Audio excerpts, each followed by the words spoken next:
Vasur Militam Yena Tasmai Shri Gurave Namaha Shri Chaitanya Vishtam Stapitam Yena Bhutale Swayam Rupa Kadamaya Siddhati Swapadantikam Vandeham Shri Guru Shri Yuta Padakamalam Shri Guru Vaishnavam Scha Shri Rupam Sagrajatam Sahagana Raghunatam Vitam Tam Sadivam Sadvaitam Savadutam Vrajana Saitam Krishna Chaitanya Devam Shri Radha Krishna Padan Sahagana Lalita Shri Vasakans Vitamscha Hey Krishna Karna Sindhu Dinabandhu Jagapate Gopedasha Gopika Kanta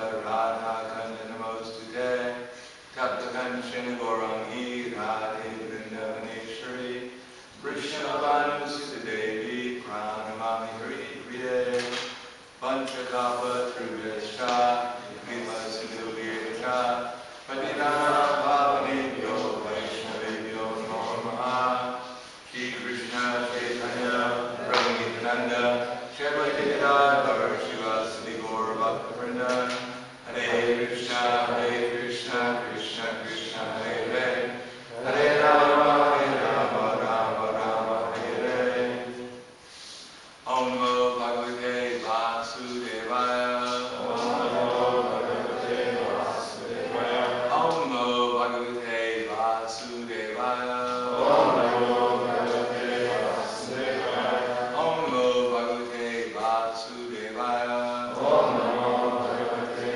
Vasudevaya Srimad Bhagavatam Canto 8, Chapter 3, Gajendra's Prayers of Surrender, Text 4.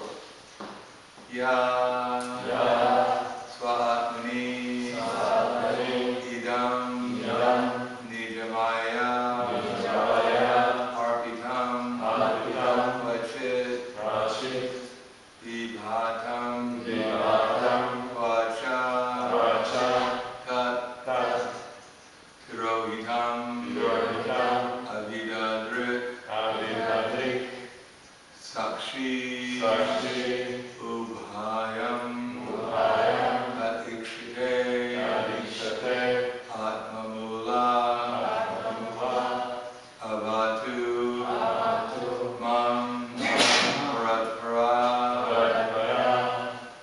Yaksvatmanidam Yaksvatmanidam Nidamayarpitam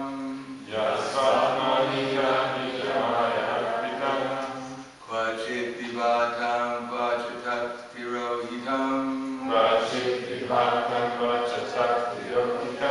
Avidadrik Sakshi Upayam Tatikshite Sa'atmamulo Vatumam Paratpara Yatsvatmanidam Nidamayarpitam Vachit Vivatam Vachatat Tirohitam Avidam Drik Saksha Upayam Tadikshate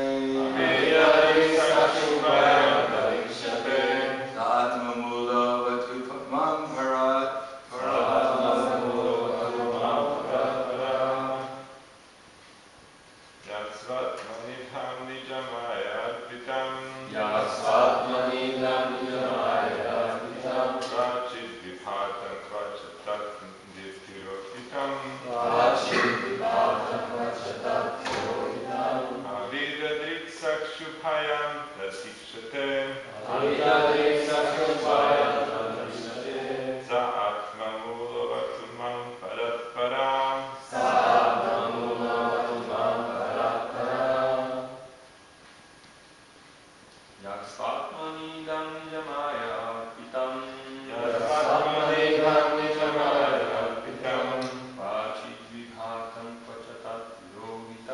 Vachit Vibhakam Vachatat Tirohitam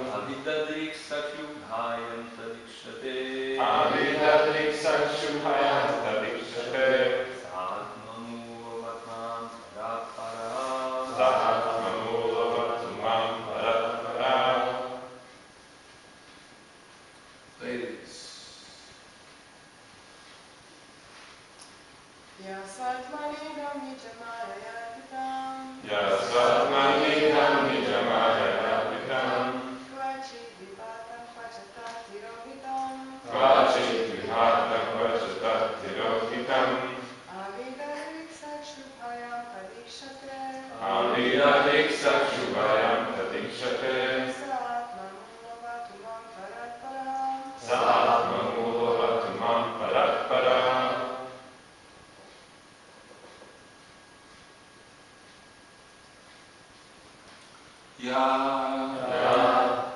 The Supreme Personality of Godhead, who?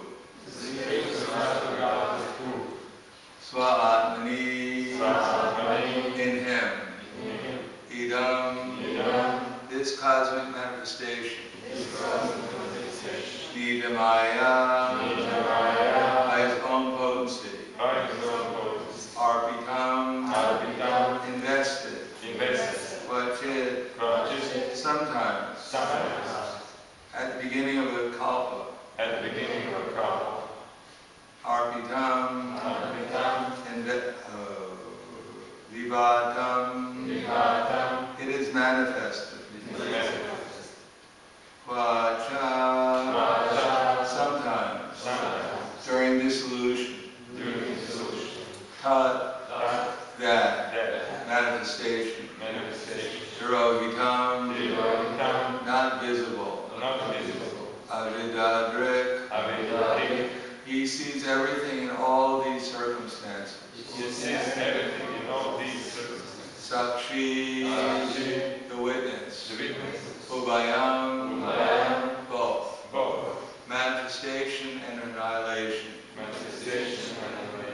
Kadikshite, sees everything. Without loss of sight. Saha, the Supreme Personality of Godhead. Atmamula, self-sufficient. Having no other cause.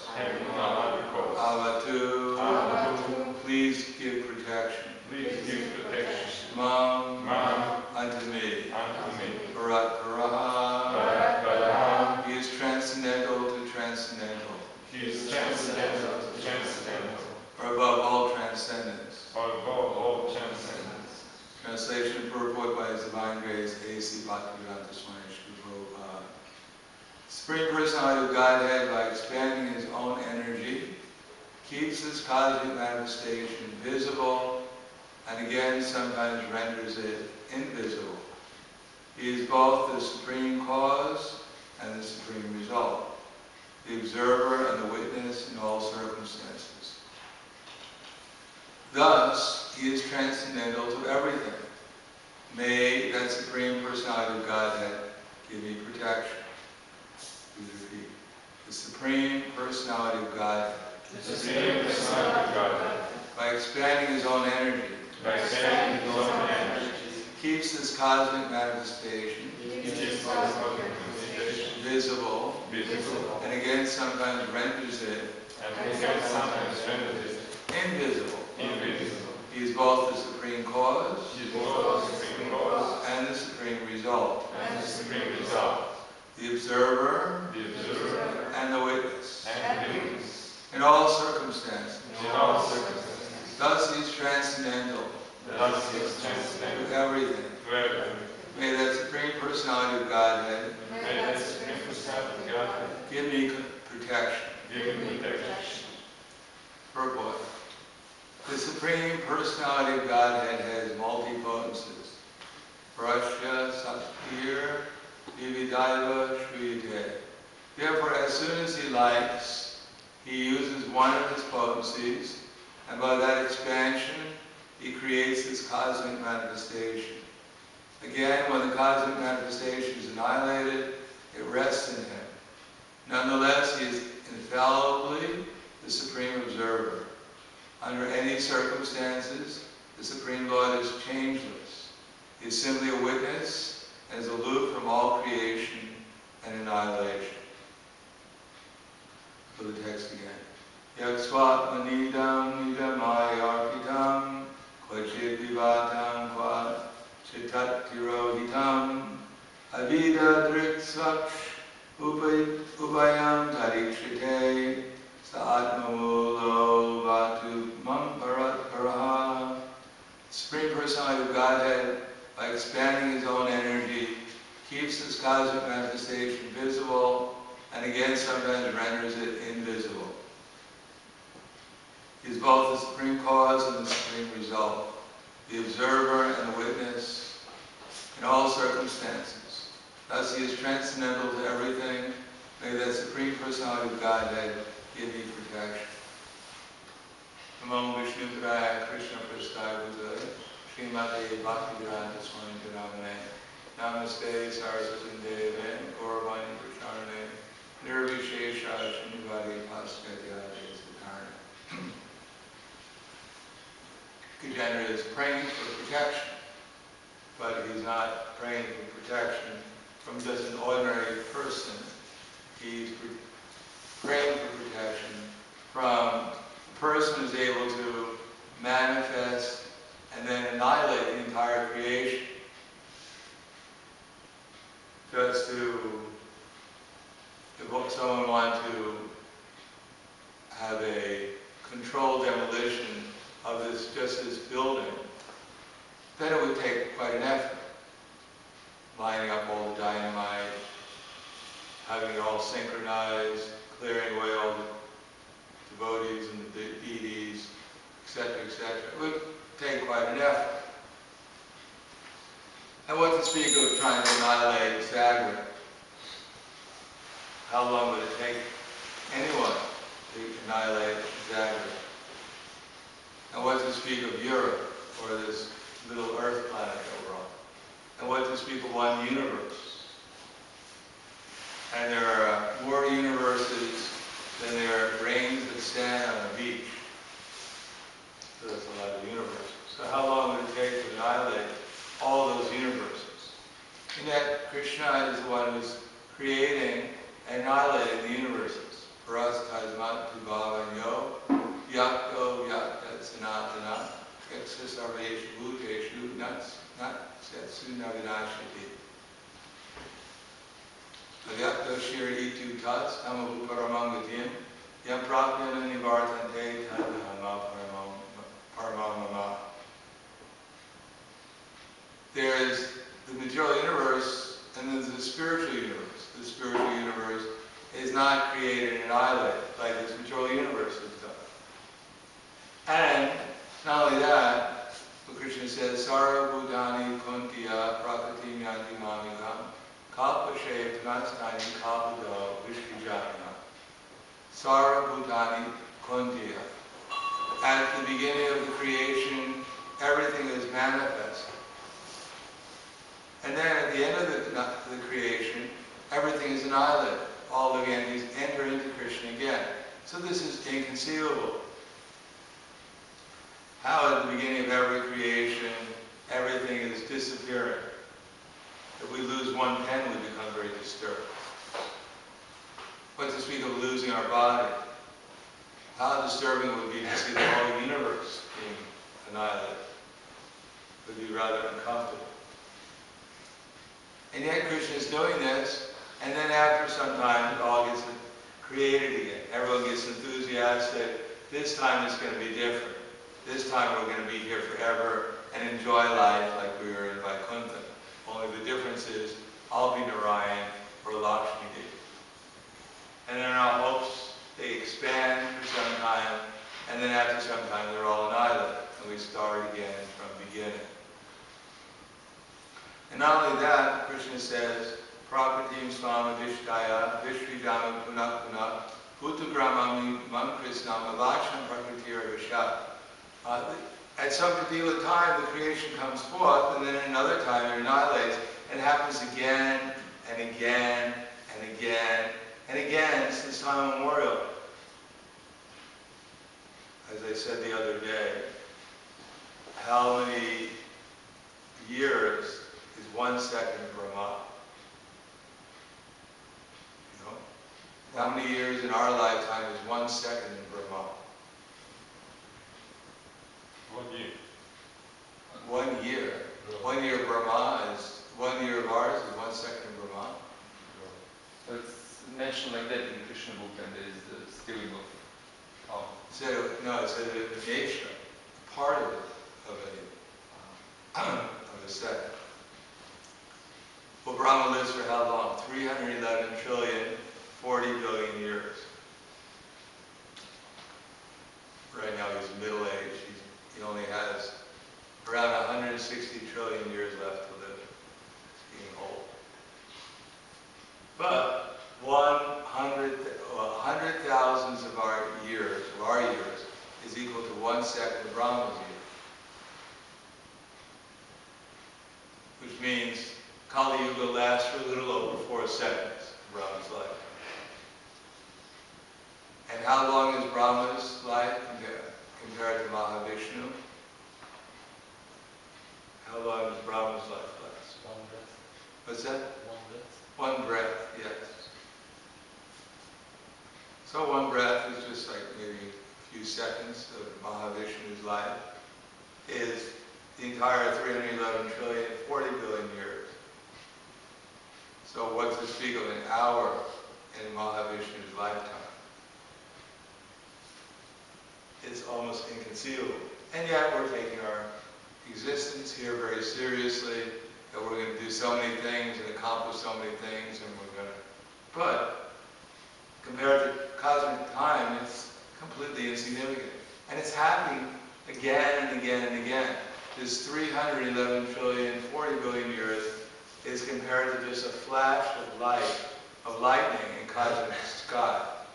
To us it seems inconceivable how long Brahman lives for. And yet it's just a flash in cosmic creation. It's just 1 breath of Mahavishnu.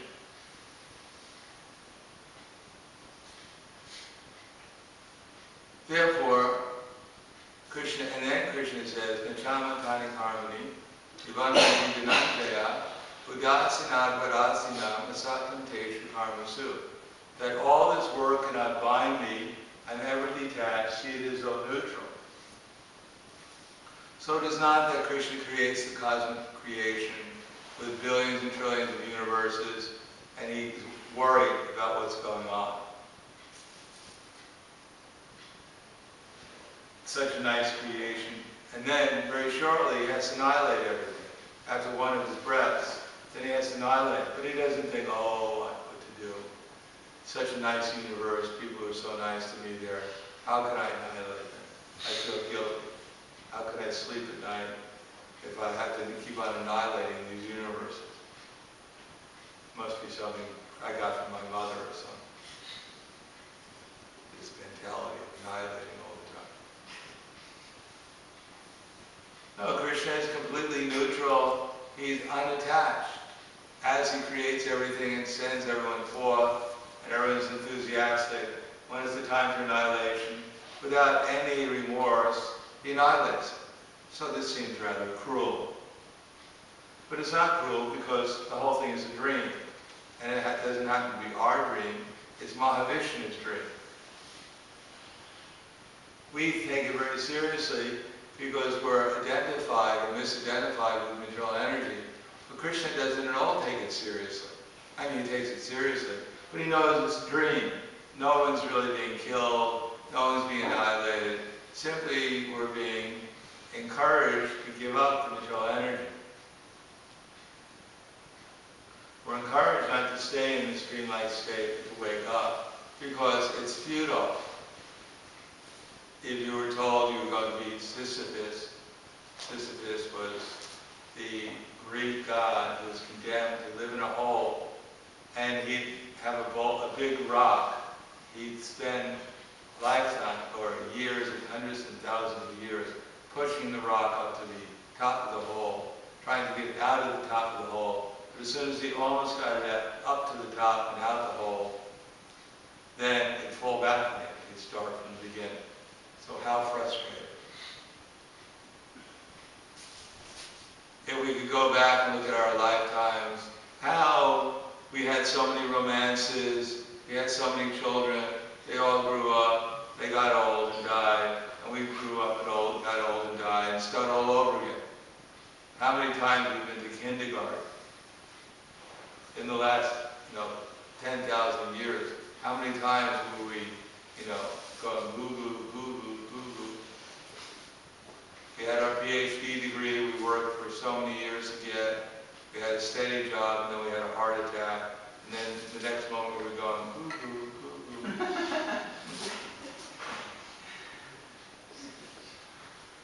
But we never give up.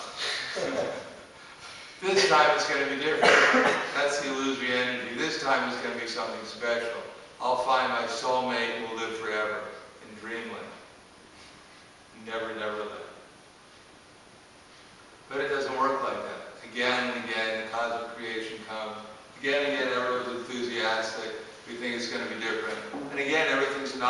we start from zero again. And there's no progress. It's simply changing bodies from one body to another. Sometimes getting the fortunate human form of life, where we have the opportunity to get out of the entanglement, and generally speaking, getting an unfortunate position. Purusha prakriti stohi, bhumte prakriti jangunam, karna guna sangosya, sat asadyonish jannisu. Thus the living entities follow the ways of life. And there's so many ways of life.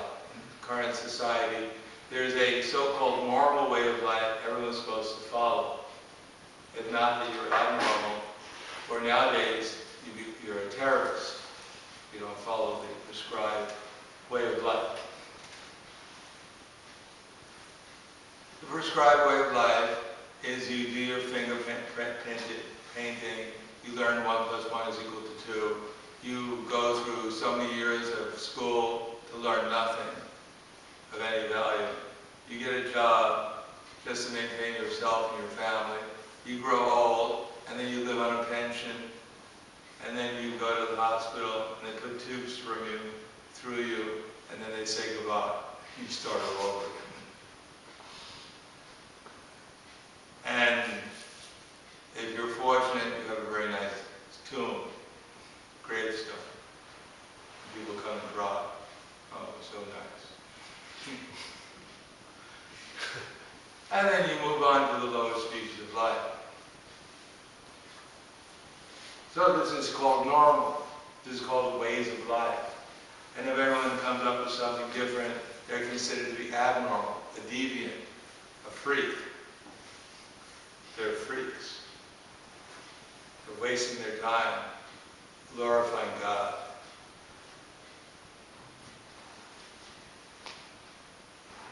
Prakriti, bhukte, prakriti, janmana, trying to enjoy the material energy, trying to squeeze some pleasure out of material energy, out of eating, sleeping, mating, defending. Since time immemorial, everyone's been eating, sleeping, mating, defending. But who could say that my eating now has become completely glorious? That my eating has become ecstatic? Except if you're a devotee and you actually relish prasadam.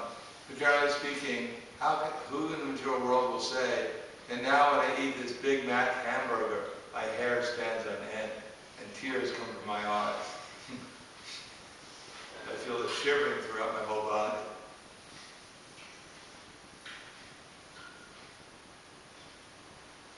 No, it's the same eating, the same sleeping, the same mating, the same defending, but we think it's going to be different. Today is going to be any different than it was yesterday.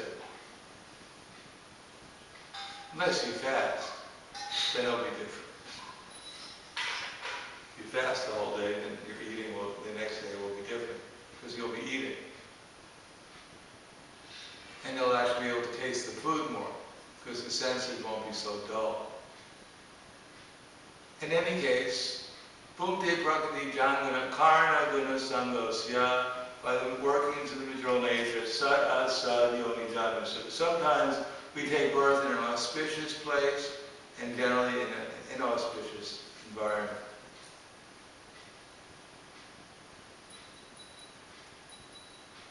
But what does it depend upon? So Krishna says, he's detached. It's not up to him. He's like the judge. He awards a person a high amount of money, or he condemns a person to death, not because he likes someone or he dislikes someone, but because of what we're doing.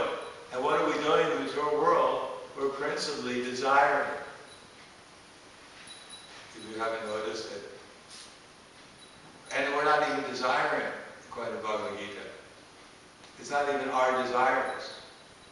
It's the desires arising from the modes of nature we're situated in. They arise within our mind, and all we're doing is becoming attached to them to different degrees. When the desire comes up, then we actually take it seriously, that this is my mission of life, however temporary. The desire comes to eat, and we think this is my goal of life. If I can eat, my life is more perfect. Or, Krishna says in Bhagavad Gita, so much is mine today, and I'll gain more in the future.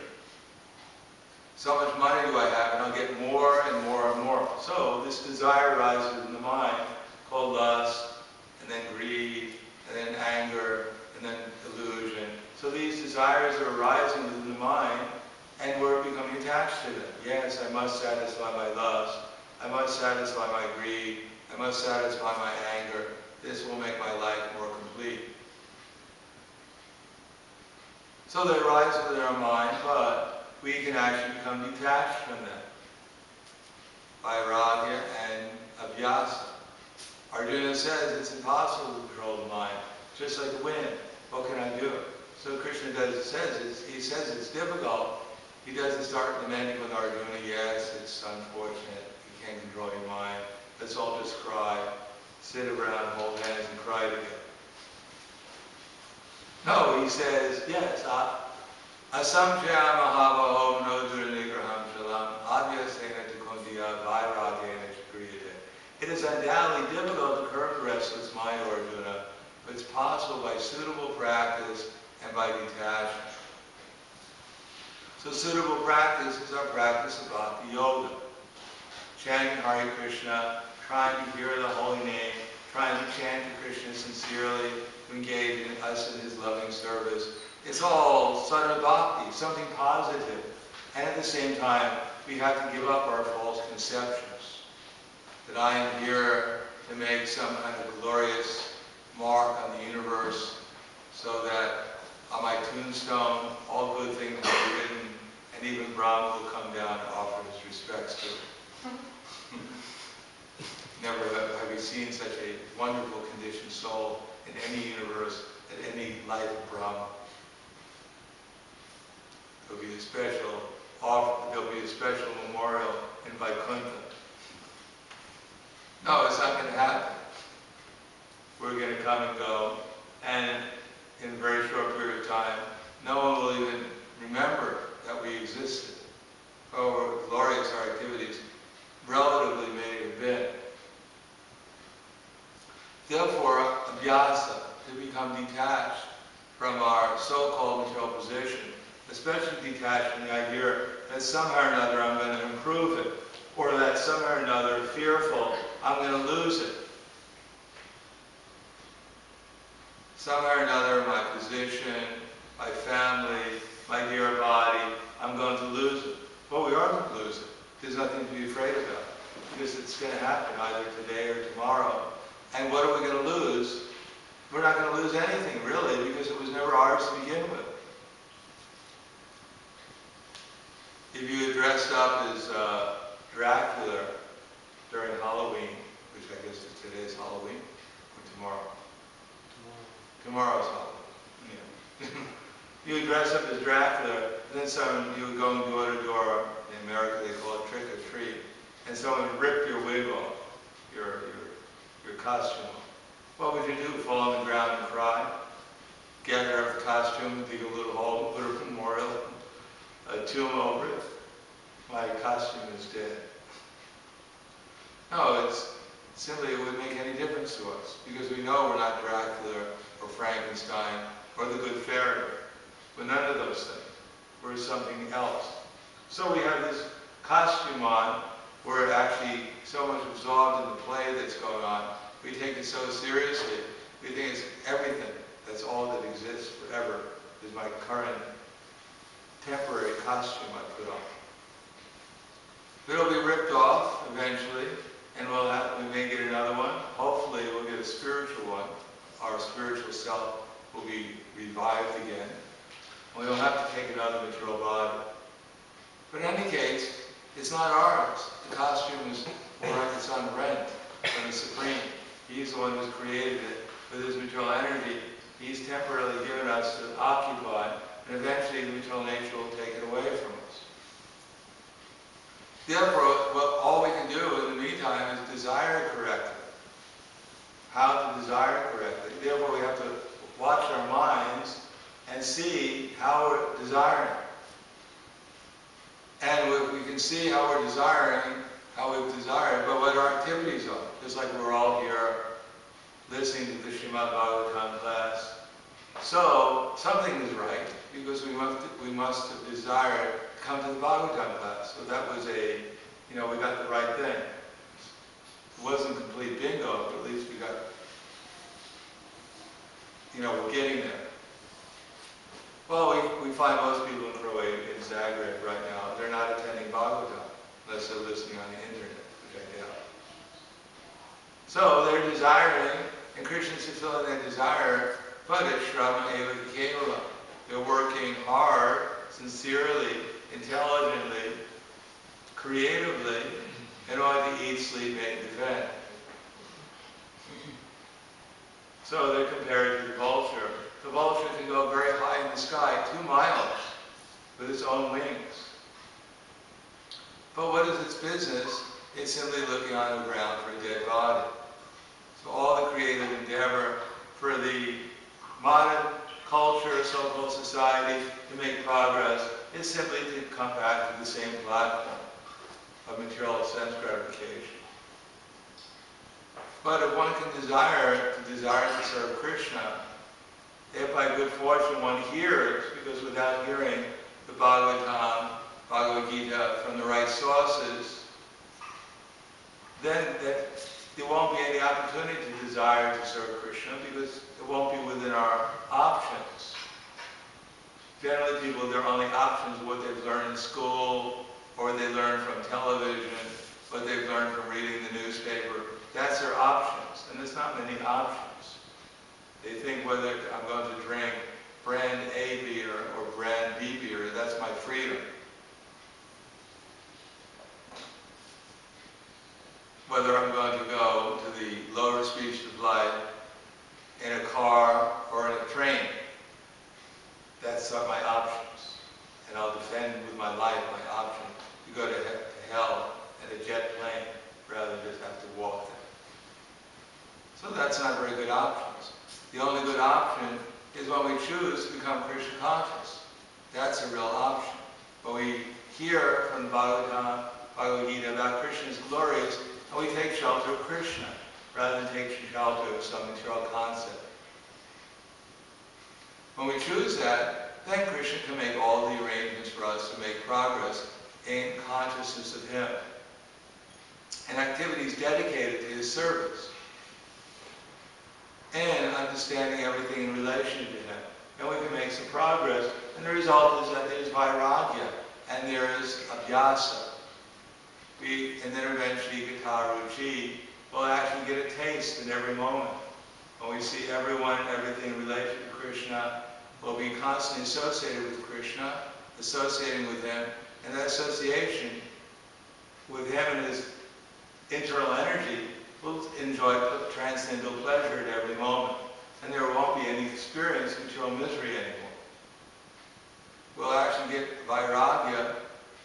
All will become detached from all conceptions that there's something other than Krishna going on, and we'll actually experience Krishna directly with His internal energies.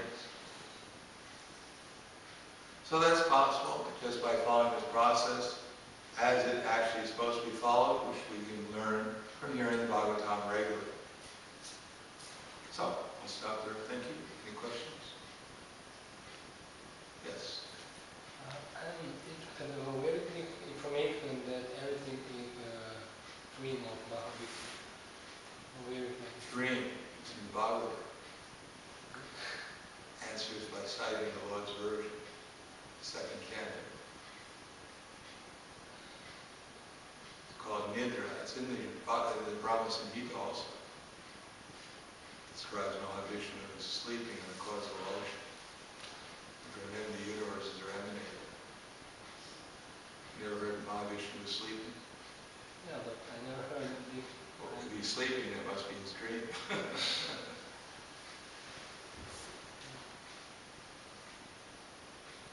We're also dreaming, along with him. Yes?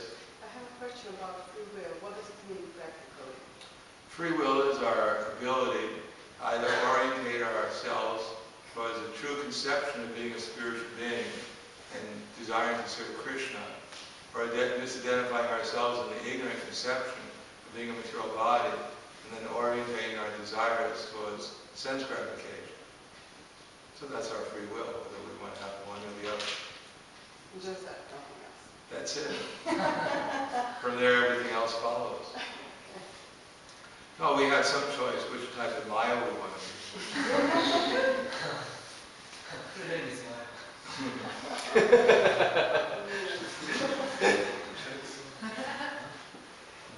We can choose goodness, passion, ignorance, but it's all material. That's compared to wet stool and dry stool. So when they claim that wet stool is actually very auspicious, while dry stool is very undesirable. But after all, the subject matter is the same. There's actually a debate like that in India. They say that when the sun bakes the stool, it becomes more auspicious. And the side that's not baked by the sun is inauspicious. The subject matter is the same. So similarly, there may be some choice what kind of Maya we want to be, but it's not really the proper use of our free will. It's the misuse of our free will. Anything else? It's nice being here. We look forward to seeing you again. I won't be, Krishna willing, I'll be back here probably at the end of March, or maybe in April.